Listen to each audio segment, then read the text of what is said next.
Whether your beer is in a bottle, can, or glass, kick back and relax. It's Better on Draft.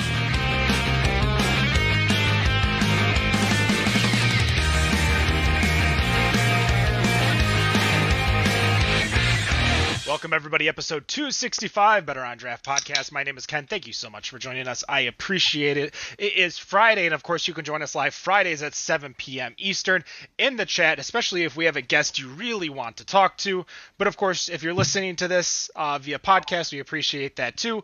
Introducing our host, we have a guest host today coming in as one of our writers. Danny, how you doing today, and what are you drinking? I'm so good. I'm drinking Orange Whip from Rochester Mills Brewing. It's number 2 right now. Perfect. And we also have Dan over in Arizona. What's the temp today? Oh, it's cool today. It's only like 106. 106. What are you drinking? Yeah. I'm holding down the Nick roll today. So I got 2 things here. I've got a Founder's Nemesis barley wine. And just to make sure I'm not getting too low in ABV, I've got a pizza pork bacon and eggs. Ooh. All right. Well, for me, I'm doing the same as well. I got a lovely gift from the folks over at New Holland. Dan's favorite beer, Ichabod Pumpkin Ale. Oh, come on. Pour it out. I've got Dragon's Milk White and a White Claw Watermelon to wash it all down. But our guest might actually beat you, Dan, for how hot it is. I'm going to introduce Kelly from New Braunfels Brewing Company. How are you doing today? Fantastic. Thanks for having me. I just realized I have your name wrong, so I do apologize to every one that is watching right now, but I'm going to be updating it. What are you drinking?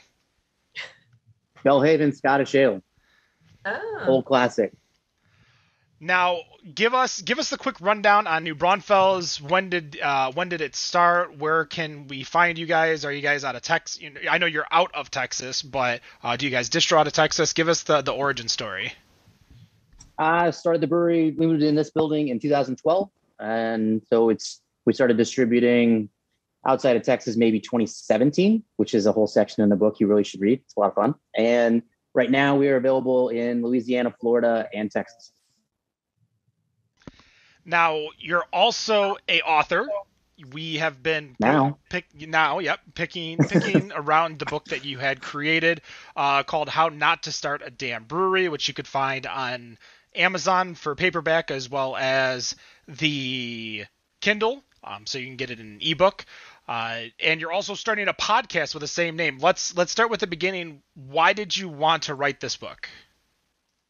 The short answer is I didn't. So in 2019, the brewery was facing extinction for what I would consider to be the third time. As a small brewery, capital calls and complete brewery pivots of business to invest in new lines of channels of business. You get to a point where you're just like, as a small guy, I don't want to do this shit anymore. So my wife and I made a list of all the things that we had done wrong. And as I saw it, I decided that should be a book that should be shared. And I fleshed it out, and it kind of took on a life of its own. If you read it, you can definitely read the anger in there and some of the despair. It did transfer into it. So at the end of the day, the goal was to help other people, I guess would be a good summary to that. All right. I'm going to actually pass it over to Danny because I know she's been reading the book too, to see what questions she may have for you. I have. I was reading the bit about focusing on marketing over quality, and yeah, you're spot on. Like, it can be the best beer, but who's going to know that but you? So do you think there are breweries that focus more or maybe too much on marketing over quality? Like, are there some that are all flash and no substance? Like, have you come across this? The short answer to that is there's a shit ton of them that are all flash and no substance. And if you want my honest opinion, which is really hard for me not to give, by the way, but the short answer is still, there are a lot of breweries that do that and a lot of breweries that are successful doing it. And more often than not, that seems to be the model that works. And you could argue whether they should or shouldn't do that. Obviously, the ultimate goal is that they're there to make money, and that's all they really care about. And so they're right and we're wrong as far as the quality argument, right? Yeah. It's disappointing, right? Like, you work hard, you make a quality product that you are proud of and that you want people to enjoy with you. But if it doesn't look the right way, you're not getting what you want. Yeah. When everything changes, obviously the industry is not going to be today where it was 10 years ago, and nor should it, but there's an evolution to everything. But it's disappointing when everybody I know that got in the industry at that point, what it inspired us to make beer, not one person was like, dude, I'm really badass at graphic design and I want to own a brewery because I can make badass graphic design on cans. It was all quality, and it was inspired by the great beers we'd had as kids, or the great beers that had kids. At 19 in Texas, we drank early. But anyways, so to that point, it was never graphic design and marketing that inspired us to get into the industry, but that's what is keeping people here now. Mm-hmm. Yeah, I've noticed that too. Yeah, it's out there in front, and it's hard not to notice it. But, and I've told people before, I mean, I think at the end of the day for me that I'm willing to die on this hill. And if I walked away from the brewery knowing that I made great product, but it didn't sell because the label wasn't right, I'm happy to put that on my resume. I'm cool with that. So you should be. Now, I'm curious that you say that. Do you think there is a certain percentage of beer drinkers out there that buy it because of the label? I've done that one time, and it was the worst beer I've ever drank in my life. So I've never done that ever since. Do you think there's really people that only buy it because the label looks cool, and knowing nothing about the beer or what it could actually be? Yeah. So from my perspective, I think that's a big problem with the industry overall. And one of the big mistakes that I made early on was thinking that other people the average consumer in the market had something in common with me and the people that I hang around with. And that is clearly not the case. Going on Tapped, hanging around, I don't know anybody who would say shit like that to each other. But it's there, and it's prevalent. So I've seen it happen would be the answer to your question. And the argument that the best beer always wins is just not being played out in the Texas market. And maybe it is in Arizona, but it's not here. And so it's clearly the people buying the most beer and the quantities of it are definitely buying the labels and not the juice. I mean, I've definitely, judged a beer by its label. Like, it's something that's really hard to not do, right? Not now. But yeah. Like, I know a brewery that had really tragic labels in the last decade and a half or so, and then they've gotten better and better. And it's like, oh, okay, they got a budget, good for them. But the beer quality was always good. So it was hard to reconcile that, they had this great product inside this amateurish looking label, but well, here's where I think the opportunity is when I go to a beer store and we've all been to a beer store and we're like, I want something I've never had before. So we start looking at, breweries that may have a style that we've never tried. We start looking for the styles itself. But what's going to pull your eye? The thing that's going to pull your eye is some type of graphic, some type of label, something that's going to catch your eye. And it could be something very basic, like, like the fuck COVID label was very basic, basically 2 words. But it really stood out to you, not because it said fuck COVID, but because of the font. Like, the font really got you. And I think the font, that kind of surprises me with you, Dan, is because I'm surprised you've never seen a label and not necessarily bought the beer, but is like, oh, that looks pretty cool. And then you look at it and say, oh, triple IPA, never mind. Like, that's... So it has happened, but it happened one time, and it was a damn pumpkin beer. The only time I've ever drank one, and it ended up being poured out on the floor. So, I try not to do that anymore. I still think, at least with the style, I know you like your darker, higher ABV beers. There has got to be a label that just catches your eye, and you're like, oh my gosh, that looks so cool. I want to try it because that it's your style, it matches up with you, but it's just a beer you've never had. But I know how much you like pumpkin beers, so it's really. Let's talk about stylistic seasonal beers real quick. What do you guys do over at New Braunfels that are seasonal? Because I know one of them definitely piqued the interest of your friends over at Gambrinus.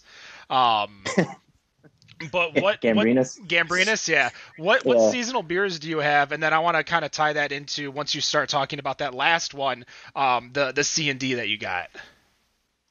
Sure. Well, so the seasonal beers we do now, in 2017, we went straight mixed culture. And so That was the one in that example was prior to that when we were doing pure culture beers. But so now it's mostly annual variations. And so it'll be a lot of barrel aged beer re-fermented with kind of whatever that fruit is of the season. So loquats in the spring, peaches in the summer, prickly pear fruit in the fall type thing, where it kind of follows the seasons and works like an actual seasonal instead of just we released it in January every year. But if you want to talk about that one, and maybe you read it, you want to tell me what you caught out of that. The Wicked Fuel? Yeah, so the Wicked Fuel, for those of you who don't know, they got a C&D from the makers of Shiner. For those of us in Michigan who know the company that makes Shiner, Spetzel, who is owned by Gambrinus. I'm probably saying their name wrong, but it's not worth it to try. So they sent you a C&D because of the word wicked.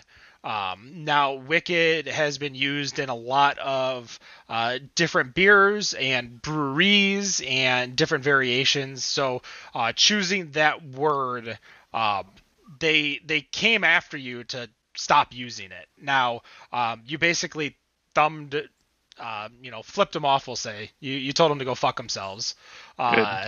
And I don't know if I saw is there an ending to the story? Because last I heard they tried to give you not an ultimatum but a rules to live by, and that's when you just told them to say no. What? Yeah. So long story short, I instead of reaching back out to them, I did what a small brewery with limited resources would do, and I just went to Facebook and trashed the shit out of them and wrote a letter saying, quit picking on me, blah, blah. They gave me back. Well, I ended up on the phone with somebody and he gave me the explanation that, sorry, the IP attorney does that. And, we just didn't know, and we would never treat you that way. That guy's a dick. Like, come over here and we just thought you'd call us and we'd have a beer and we'd talk about it and laugh and slap each other on the back. And then you'd sign this little agreement. I'm like, well, what agreement? And so they gave me the terms, which was essentially I could never distribute outside the state. It had to only be a seasonal. I don't think they limited the barrelage, but there was some verbiage in there about like kind of how popular it could get. And more I looked at it, when I researched trademarks and what I understood, I just decided that they didn't have any teeth. And if they did, they would have had an actual attorney call me, and nothing ever came of it. So I sold the fuck off. We've seen that a lot here, even in Michigan. Obviously, the big one in Michigan is Bell's going after the small brewery over in Asheville area, North Carolina, Innovation Brewing, in which the brewery in North Carolina won and was able to keep their name, which is curious because we also have like Innovative Brewworks, which is opening here in Michigan. So I'm kind of shocked that Bell's has not called them. But I guess my question to you, as someone who is a very business-minded person, obviously you want to protect your trademarks, and we've had very decent discussions back and forth about things like the Hogfish Amber over in Florida Keys Brewing versus Dogfish Head. What is your take on breweries and kind of going after each other in that market when a lot of you guys are really just trying to survive, as you say? The problem is there are two sides to the story. And so if you have a legitimate trademark dispute, so if I make a beer called Innovative Ale and some guy opens a brewery called Innovative Ale in the market that I distribute, there is legitimately going to be overlap in the consumer's mind. Most craft beer fans are going to be like, oh, I know the difference. I'm not an idiot. But at some point, you're going to spend $1 million on marketing or whatever samples you might put forward, and you're ultimately going to be putting money in the other person's pocket. So depending how that went down, there's also an onus on the guy that opened. Like, who's the dipshit that went after the name that already existed, right? Like, your responsibility is also to at least go to Untappd and type it in and see if someone has ever used it. So my argument with Wicked Fuel is a little different because I knew that beer did not currently exist, that they stopped making Pete's Wicked Ale in 2011. But I don't know. So that I don't like the trademark thing. The whole concept pisses me off because I don't think it's being managed. But ultimately, if you're an artist you should be able to get protection for the art that you created. So I see both sides as long as it's done fairly, which it normally is not. So. One thing that I think we've learned within the industry is that as you kind of saw with the other Texas brewery, is that a lot of it is the IP lawyers that they hire, who have no skin in the game except for doing their job, making money and protecting the trademarks that they're paid to protect. One of the big ones that kind of really matches your point, and you're talking about opening up a brewery with the same name as a beer somewhere else, and that was somewhere in Middle America, somebody was trying to open up the brewery Namaste Brewing. And for those of you who are craft beer drinkers and know Dogfish Head has Namaste, which is one of their beers, and that was another C&D that kind of occurred where you can't. There are some breweries you just can't fight, or you're going, especially if you're opening up a brewery, you don't have the money to fight that type of fight. But it's always interesting to hear from a brewer's perspective about cease and desist, because you trying to protect your own your own craft, your own beer, your own names might have you ever contacted someone for using a name that was the same name as your beer? I use very esoteric and strange names, so that usually doesn't happen. Okay. To be perfectly blunt, I have not had anybody copy the name. Obviously, people can copy the style or the unique thing that you made, but there's really nothing you can do about that. What was you mentioned the style? What was the reason for pivoting to all open culture? My palate. When I started the brewery, I would joke with people that I was getting out of fitness and I wanted to do something in alcohol. And I loved Scotch. I love Napa Valley wine, red Cabernet specifically, and I love beer.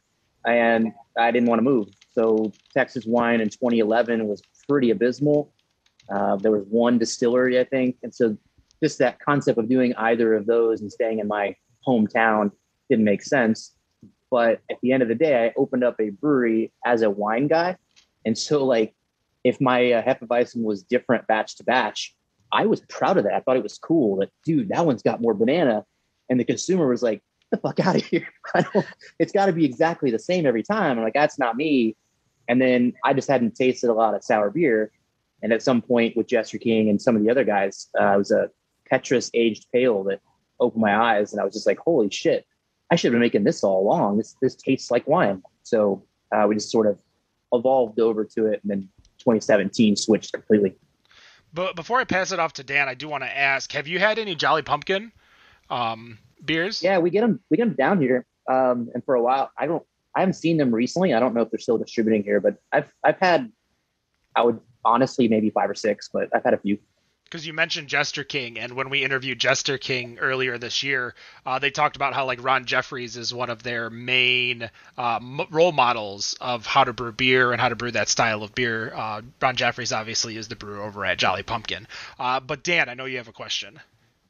Yeah, so back here before COVID took over, you did an interview with the Brewer Magazine where you mentioned how horribly close a lot of breweries are to dying. Do you still think that's the case here 18 months later? Yeah, so it's worse. So the EIDL loan, actually, I'm sure you guys are aware, gave everybody 75% of their 2019 revenue. So breweries that weren't making $1 all of a sudden were flush with cash, but their actual operating budget was still wrong. And so I have talked to a lot of people recently in my area, and I currently can't tell you any brewery owner that I know that's making any money. Now, in that same interview, you mentioned the need for 20% of breweries to close up shop. Do you still believe this, or do you think there's room for a lot of the newer, more hyper-local breweries to succeed in the local market?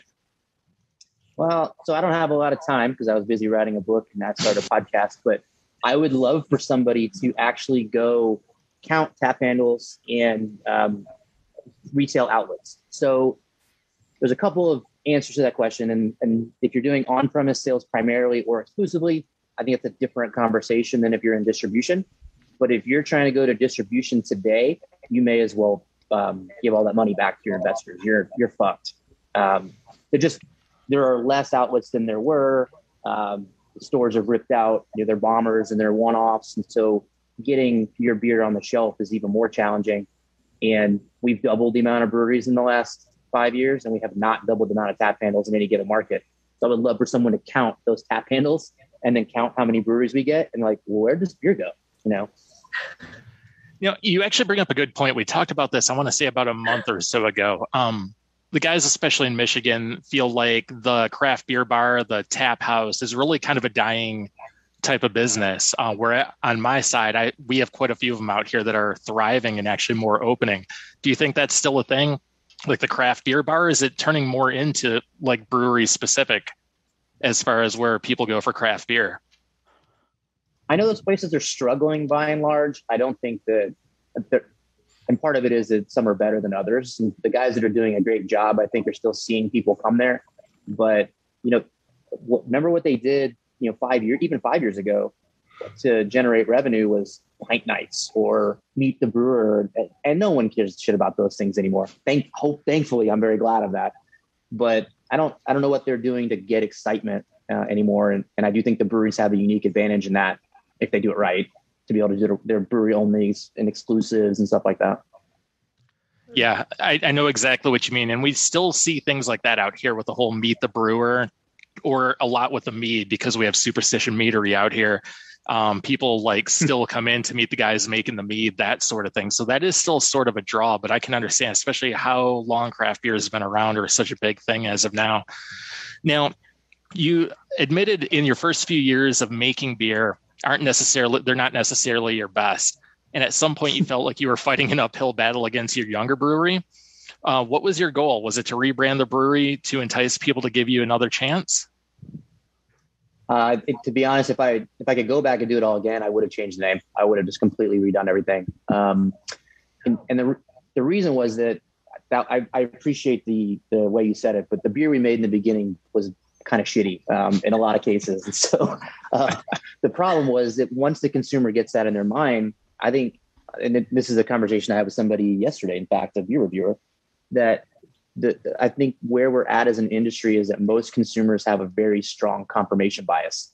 And the example I gave is that the worst beer that I've ever made, if you put it in a bottle with Founders on it, the label, the same beer, someone will be like, ugh, not that good. I can't wait till the next release comes out. If I release that beer, they're like, see, I told you they fucking suck. It's just, and so now in the minds of the consumer, there's a lot of people who are just like, Kelly's an asshole. That beer's not any good. I'm not going to try it. Even though we literally do make some of the best beer in the state, those people are never going to put it in their mouth. And there's nothing I can do about it with the same name and same ownership. Actually, I want to go back to one thing you said earlier, where you were mentioning that, your friends and the people that you're making beer, the customers don't have the same taste or the same like. Have you ever had anyone, we referred to them at least back in the day as CBYs, people who just think they're better, know everything about beer, basically craft beer Yeezus, talking about old Kanye. Do you have any good stories about that? Is someone coming to you and telling you how to make your beer better, or why it's not good, or thinking they know better than you when it comes to making it? I don't have great examples of people talking to me about that, but behind my back, I'm sure there's a bunch of those that have been said. And we obviously get people in here all the time that are my favorites are when they try to explain it to you and then they call it the wrong name, or they say that it's dark because of the yeast. And you're just like, what are you fucking talking about? I kind of like, I've gotten to the point now in my career that I just walk away from those, and I'm like, they're not going to listen to me anyways. They're going to think I'm bullshit. So I just don't even get into it. Yeah, Dan, you don't go when you call White Labs and say, you got any of that dark yeast? That dark yeast you can ship me? Yeah, I'm making an IPA, but I want a black IPA. You got any of that dark yeast? It's pretty bad. Some of those people. Anyway, I mean, they're obnoxious too, because they're just so like, they want to tell you what they know, but they don't know. And you don't win by telling them they're wrong. So there's no uphill or no win on that one. You can't win those fights. They've never made a beer. They've never even used like a Mr. Beer kit to make a beer in their lives, but they think they know better than the guys who have been doing it for years, which is the funniest part. One more question before I pass it on here. Now, in your book, you discuss Facebook groups like Austin Let's Talk Craft Beer. You're already laughing. Of course, your very blunt opinion on Untapped users as mostly assholes. I agree with that. I'd love to hear your opinion of the users of these groups as time progressed. Have they gotten better or worse, or are they just always equally bad? Well, to be completely honest, I have checked out a little bit. So I do not troll these groups anymore because literally it puts me in a horrible mood and it's not worth it for me. But I posted actually the release of the book in the Austin Let's Talk Craft Beer Facebook group on Tuesday, I think it was. And there are some completely ruthless comments. The short answer is no. They're all still a bunch of shitbag wiener boys, and I can't handle it, and I don't want to deal with it. That's why I stay out of those groups, because I'll go off on them, and they'll find out where I'm from, and it'll just turn to bad news. Yeah, well, and then you can't convince them otherwise. So at some point, what I have found is that if you were arguing with me face-to-face with that garbage, I could make you feel about 3 inches tall in 2 seconds. But for some reason, they can type and walk, and they can dodge the conversation, which they do constantly. Yeah. And miss the point. And you can't argue with someone that stupid. So it's over. Yeah. And then Danny, you had a question? Have you, I can pass it to Ken if you'd prefer. Have you ever worked with Girls Find Out down where you are? Yeah. So we have one out of San Antonio. They don't come to us very often because we're a little bit out of the market, and we don't have a chapter here in New Braunfels. But we've had events in the past. I know we did some we gave them beer that came in, and we let them just have like a first beer free or something like that. Even, but yeah, that's awesome. I asked because I run the Detroit chapter. That's all. Oh, do you? Yeah. We actually have a beer on right now that's a barrel aged hazy sour that's made with the Pink Boots hops. So we did that one this year too. We actually are just getting our very first Pink Boots Society group out here in southeastern Michigan, which just started up. So we're excited to see that. So the name of your book, How Not to Start a Damn Brewery. Again, we poked and prodded and we went through it a little bit, and a lot of it is basically you telling your younger self what to not do if you had a time machine. Is there a 11th rule that maybe didn't make it into the book that you would like to tell yourself? A secret rule. Yeah. Well, to be honest, that's one of the reasons I started the podcast, is that I felt like there was more out there and more that I hadn't really gone over. And I wanted to kind of interview all the other people and other contemporaries that have gone out of business and kind of find what they had said. At this point, I don't have an 11th rule. What about a preview for your podcast, which is 3 episodes are already out currently, correct? Yeah, I've already recorded 9. It just takes a little longer to edit than I thought it was going to. So 3 are up on and it's technically sneak preview, so I'm still figuring out the format. Come Monday, they'll be done, but they're up there to listen to right now if you want to. It should be on Apple, Spotify. Oh, get ready for the reviews on Apple. We can tell you about those.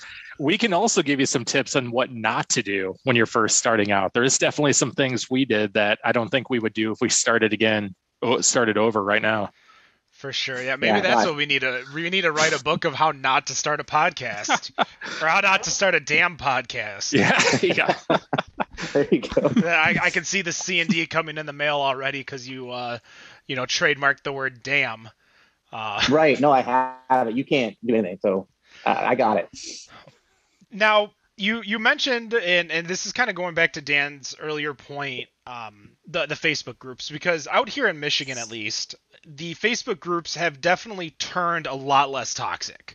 That's good. When I was in the Facebook groups and I started joining when we just started this podcast, so back in 2015, 2016, the groups were relentless.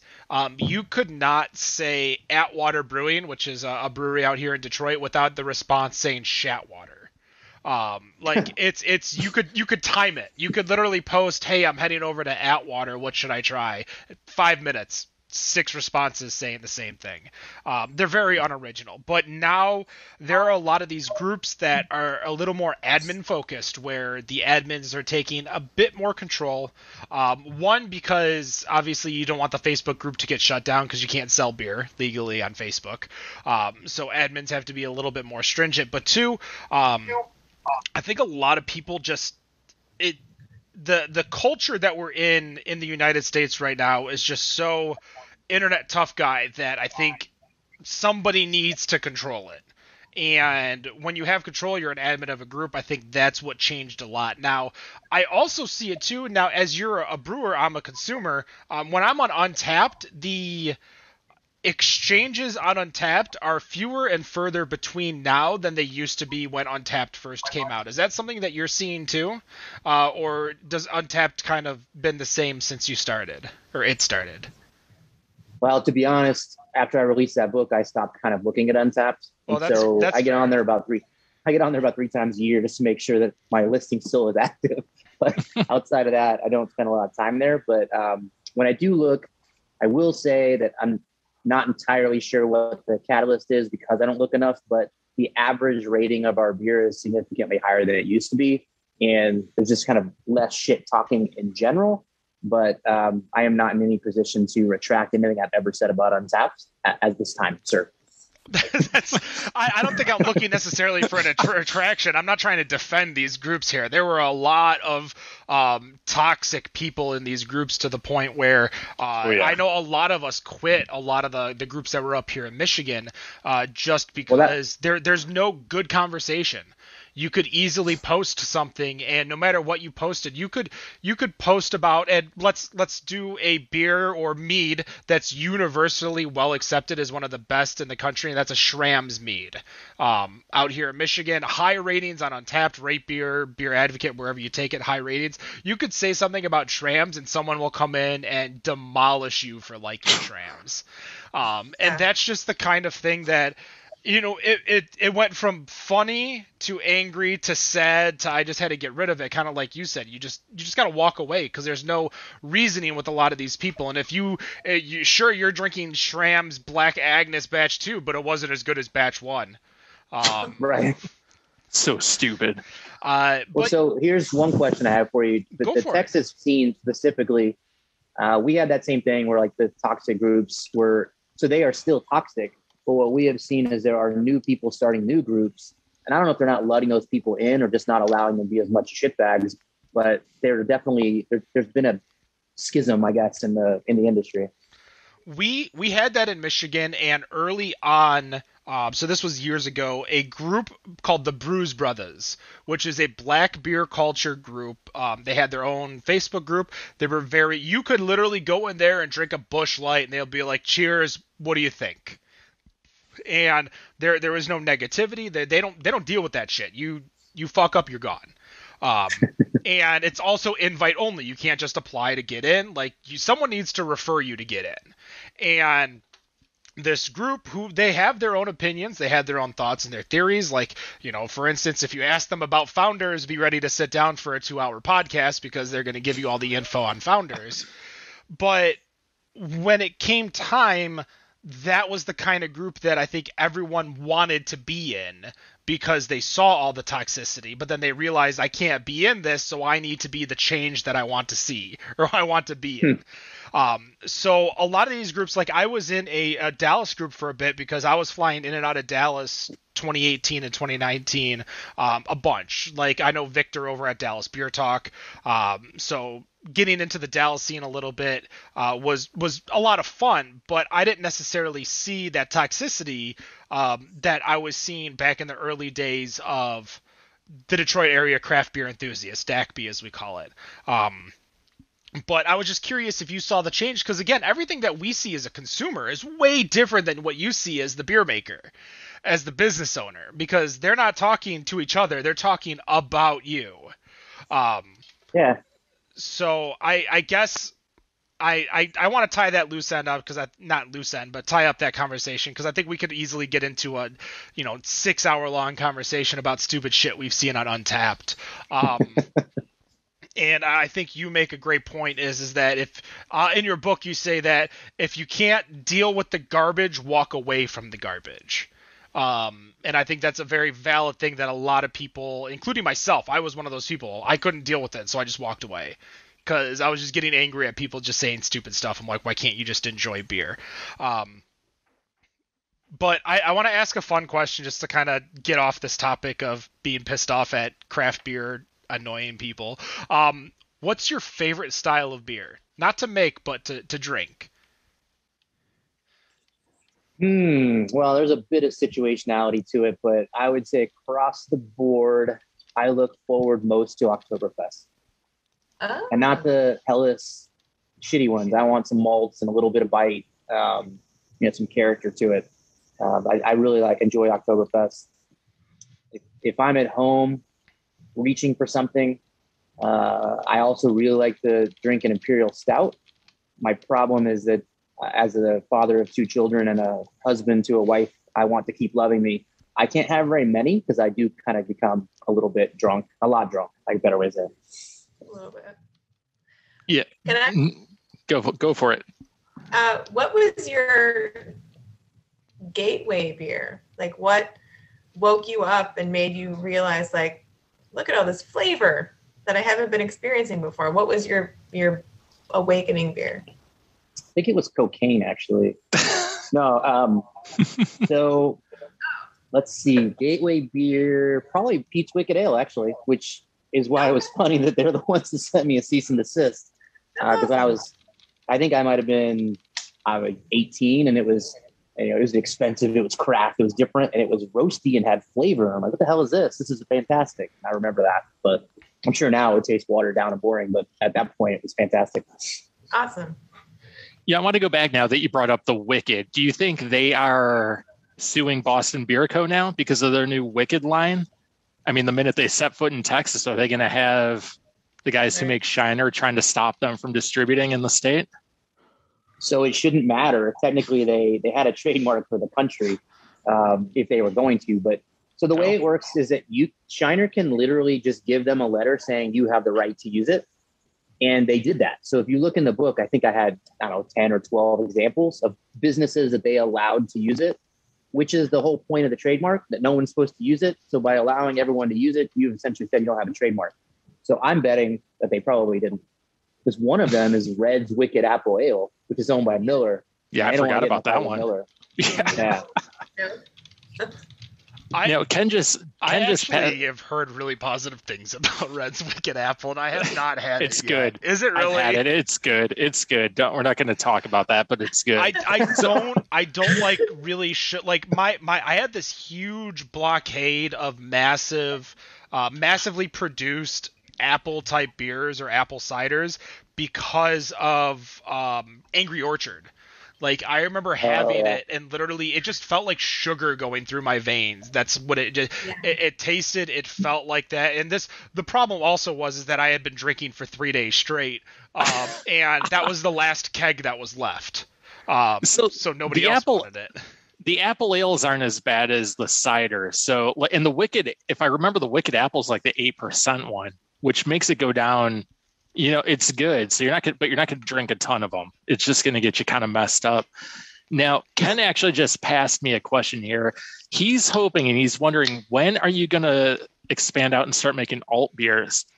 Because he would come back and visit you if you started distributing or just making one for the brewery. Can you make an open culture alt beer? Yeah. I can do whatever the fuck I want. Yeah. The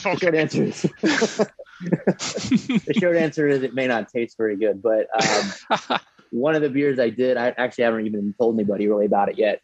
I did decide to make we have a mixed culture kind of like, Belgian Lambic inspired, but it's not blended, not aged in barrel.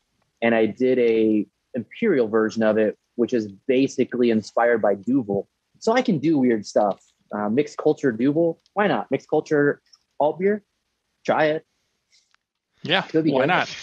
It might actually be good. Ken will be the first in line to try it, though, just to see how it works. I'm not going to lie. I probably would. That's how I felt when I saw Old Nation up here in Michigan. They had that double Detroit Dwarf, which was apparently a double alt ale. But as we were interviewing Travis Fritz years ago, 2016, maybe 2017. He explained that it's not really an actual style, but I did find a bottle of it in a store. Now the double dwarf. Yeah, the double dwarf. So, not the single. Not the single. The Detroit Dwarf is amazing. That's easily one of my favorite beers in the state of Michigan. Honest to God, Kelly, like if you want to talk all beers, I could talk all beers all day and tell you which one's good and which one isn't. But I don't want to bore the rest of the fans because what events do you guys run over at New Braunfels? Because it looks like you got like giant machinery behind you. I see barrels behind you. What's going on over at your brewery? Why do people want to go to the actual facility? We're actually located in downtown.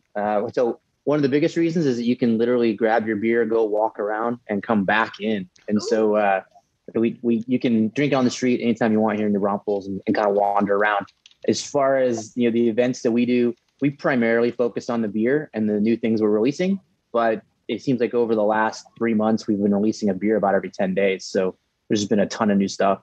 Is that a COVID change where you have like a drinking district, or is this something that was happening before COVID? We've been alcoholics since Jump Street, baby. So you can drink New Braunfels forever. Yeah. It kind of just blows my mind because I would think Texas is a little bit more conservative when it comes to its alcoholic laws versus other states that we see. So having that type of open intox area is something we actually have been talking about for years, but never seen until this year. So I was just... the way they get around... Oh, go on. So it's the Texas law. There's not a Texas like state law saying you can do it. It's sort of left up to the cities. And so there's a few cities in Texas that do, but there's probably equally as many dry counties that you can't drink at all in. So just, big state, but depending where you are, it's different everywhere. I learned that too with, I think Grapevine is technically dry. Even though you can, the hotel that I stay at, the Gaylord, which is technically in Grapevine, you can drink in. So I haven't figured out what dry means in the city of Grapevine. But Danny, I'm sorry I interrupted you. No, I was going to say where I live, Oak Park was a dry city until I want to say 6 years ago. Not that long ago. I remember that. Yeah, we voted it in since I lived here. And so now we have a brewery, one opening up, there's a gastropub, and we're building it as a social district. So just like Grand Rapids, Lansing, Ferndale, you can take your drink and go outside, which is huge for us. So it's so great to have that stuff now. I mean, not that you're in San Antonio, but San Antonio has that fantastic Riverwalk, and Austin's a beautiful city, but like, it's just so great that places are doing that now because people want to be outside. It's not just COVID. Like that definitely encouraged it, but it wasn't just that. People just want to drink outside. Like who doesn't want to drink outside? Yeah. When if you think about it logically, what's the difference? If I'm going to sit inside a bar and drink 4, or I'm going to go outside and have 1, like I don't. Yeah. Like, oh, why do they care? Yeah. So as we kind of finish up, I appreciate you taking the time to chat with us, talk to us about your book and your podcast. Real quick, your podcast is going to be released on the 9th, you said, all 9 episodes? I'm going to release 4 on Monday morning, and then the first season is 10 long. And so however long it takes me I'll probably do 1 a week and just get them all out after that. But yeah, and then the second season, I'm starting recording next week, in fact. So. Awesome. As we finish up, we all ask one final question. So I'll give Danny a minute to prep that question in her head because she wasn't prepared for it, but Dan always is. I definitely am. So all I have are your beers available, and I'm about to play Edward 40 Hands. Which 2 beers or which beer should I use to play?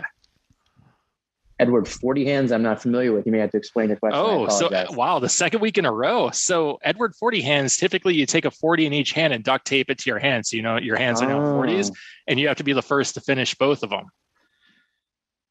All right, so it's going to be 2 completely different beers in that case. Ooh. One is going to be Pickle Fucker, because if you're going to drink 40 ounces of something, you can pound that one. That one's like 10% pickle juice blended with a Berliner Weiss. And the other one is Self-Medication, which is a dark Yeah, I can't actually distribute that one nationwide because TTB won't let me have the name. But in Texas, I got it snuck in. But that one is it's an 8% black mixed culture beer aged in port barrels for a year and a half, and then transferred to bourbon barrels for another 2 months. And it's about 11% alcohol, farmhouse sour beer. So between those two, you ought to have a good afternoon. You normally have those both on tap at the brewery? No, just to make it even harder to find, the self-medication comes out once every 2 years when it gets made. And then Pickle Fucker is the beer that we try to never run out of. So that one you always have final draft. Nice. Now you said dark, so we're calling White Labs for that dark yeast, right? Yeah. In fact, I couldn't make it without it, man. You got to have the right ingredients. Danny, what is your final question? I'm ready. If I don't like sour beers and wild fermentation, what will you do to change my mind? What beer will change my mind? So if you look on my blog and go back far enough, there's a blog post about why I don't make sour beer. And so, and I have no idea what you have or haven't tasted, but most people don't get the opportunity to experience a mixed culture beer that's built upon balance. Yeah. And so a couple things I would do is, one, I would probably give you my barrel aged hazy sour because it doesn't have the acidity level. And then I would also give you something of mine that's a little bit higher alcohol because that tends to keep my acidity at bay. And so those are two beers that are easy to kind of walk in on and just be like, wow, it's something I haven't had before. Cool. I'll have it. So I decided just now to join the Austin Let's Talk Craft Beer group, which they let me in without any rules. They let you in. I found your post. Good. This is great. Go look up Brad Golub. He's the one I hate the most. That's the question is, under from your book now, under fuck the internet bastards, this is part of your book. Rule number 4 is Jeff Young and Brad Golub are little dicks. Now, Brad is actually responding to this post. What did they do? Oh no, he froze. Oh no.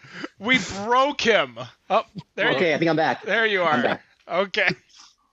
So my question was, who is Brad Golub and Jeff Young, and what did they do? All right. So they're completely different people. So Brad Golub, you can see on that site. He's in that comment thread. And he is the most toxic person that I know of in the Texas craft beer scene. And the little fuckwad does not even live in Texas, first of all. He's like in Oregon or something. But I believe he used to live in Austin. He works for a distributor, which means he should fucking know better. And he literally will just go on there and just shit on things to start fights. He's that kid who got picked on all the time in high school and finally got an opportunity to hide behind a keyboard. And he can actually like lash out and not get his fucking face beat in for once. Because I've never met him in person either, by the way. Of course, I can't wait till I do. Yeah. And then Jeff Young is probably a little stickier. So Jeff Young owns a brewery in Austin. Oh boy. And it is an all sour brewery that they do a mash, some sort of recirculation in the mash to use the bacteria that's on the mash at temp to create basically styles of beer that are then sour. And we have this joke in my friends when we were younger. He that guy'd me. So like if you go up to your buddy's girlfriend and like she's hot and you go up to her and like, dude, I don't know why he treats you like that. I would never treat a girl that way. Like if you were my girlfriend, holy fuck, dude, I would totally buy you flowers every day. That guy's a dick. That's what I call that guy. But Jeff Young that guy'd me on the Austin Let's Craft Beer Facebook group this one time, and then he's done some other shit after that. But this is the one I won't forgive him for. Somebody literally was like, they said something in response to my comment that was bad, and he goes on there and he goes, we don't distribute in Houston, but if Blue Owl got the opportunity to put our beer in front of you, we would welcome any feedback you wanted to give. We would never treat you the way Kelly did. Oh damn. Fuck you. Wow. Why? So once I have a book, if you treat me like that, you're going in it, motherfucker. Like Yeah. I mean, he seems to be embracing it with the side of ego for sure on the group, but it's Yeah, Brad's cool with it. it was quite interesting. Kelly, thank you so much for joining us. Yes. I want to say I appreciate your curtness. You're not hiding behind the fact that you own a brewery. You speak your mind, which I think is what a lot of people are afraid to do, especially in a context of a podcast. Everyone, and we do try to be very friendly and upbeat and with everyone, but. No, this was definitely a refreshing interview, and I appreciate you taking the time. New Braunfels Brewing, you guys are in New Braunfels, Texas. The distro, you said Louisiana, Florida. I believe there was another state in there along with Texas. Currently, just here. We used to be in Oregon and California. We pulled out. Maybe that's why Brad. Don't go back to Oregon. Screw those He can't guys. get pickle fucker anymore. But go check them out, especially if you are interested in the open culture, live culture type beers, sours, wild ales. They're definitely going to be your treat. Look for the book. It's on the Amazon for Kindle, as well as you can buy a paperback. Can they buy it anywhere else where they don't have to go to Amazon? Currently, it's only available on Amazon. And once I finish the second season of the podcast, I'll have an audiobook up there as well, but I don't yet. So. All right. That's probably going to be, I have it on Kindle, the Kindle Unlimited, but when I buy it for me, it'll definitely be an audio. You're reading it too, right? Yeah, it's gotta be you. I am going to have a blast. Yeah. That's one thing. I don't know about you guys. As we finish this up, when I read some type of biographical or autobiographical book, I love hearing it from the artist itself. Listening to somebody else talk, like I listen to, I'm a big wrestling fan, so like Daniel Bryan did his own. Chris Jericho has done a handful. Kevin Smith, the creator of Clerks, did his own. And what's funny about Kevin Smith, too, if you're a Kevin Smith fan, is that he sidebars so much, just like he does in real life all the time. It's hysterical. But you know what? I'm actually hyped now that I know that you're doing the audiobook for the book itself. That's going to do it. Better on Draft. Again, we're live 7 p.m. Eastern. You can find us on all of our socials, Better on Draft on Instagram, Facebook, and Twitter. And no matter what you think of your beer, we think it's better on draft. There you go. Better. I like that. There you go. It's better on draft. I was going to say, hold my blunt. Hold on. What? Peace.